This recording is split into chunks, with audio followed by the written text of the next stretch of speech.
was 7 in the summer when he wandered from the path through the silver-birch and clover to the glade behind the glass, the kind of glass the morning makes when dew is on the air. And he stopped because the stopping was the only thing to dare, for they were there already at their small and careful work, collecting drops from petals with a thimble and a quirk of concentration, beautiful, each one absorbed and bright. He stood without his breathing for the longest held delight. They didn't seem to see him, or they chose to let him stay. And when the morning settled and they laughed and flew away, he walked back through the birches with the world a different weight. He didn't tell a soul, because some things you don't translate. But they came back, they always came back. Every time he did something true and good, they'd find him wherever he happened to be, in the garden or the workshop or the neighborhood, laughing in a circle, dancing 3 feet off the ground, spinning in the sunlight with the loveliest sound. He never tried to catch them, and he never asked them why. He just smiled and kept on living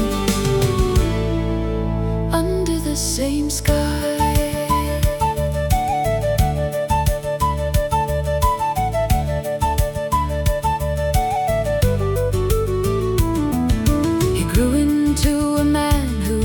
Talent for the small, the neighbor's fence repainted, someone's cat retrieved from tall, and precarious branches children's arguments resolved. With such unhurried patience, every tangle was dissolved. He never called these great things, and he never kept a score. He just kept his eyes and hands on what the moment asked him for. And somewhere in the evening, when the work was settled right, he'd hear the distant laughter and the rustling of flight.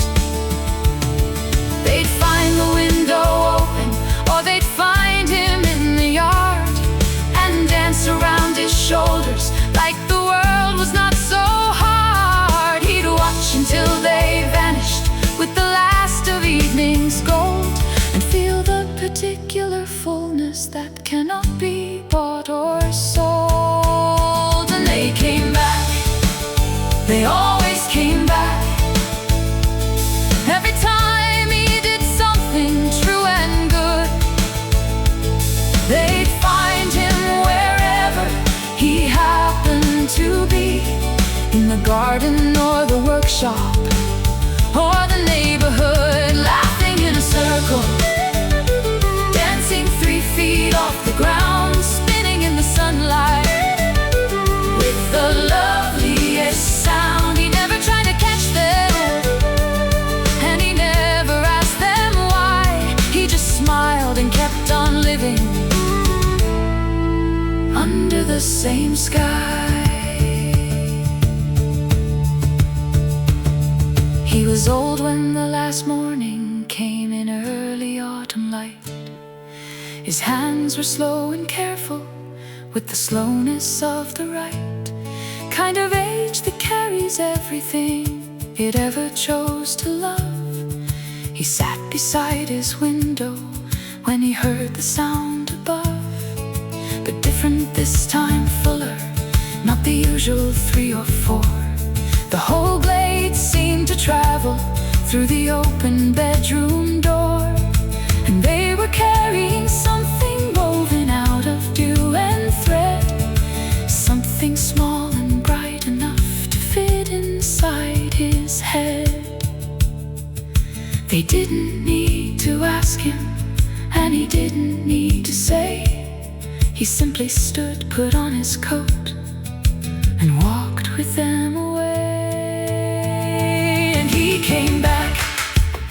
He finally came back to the glade.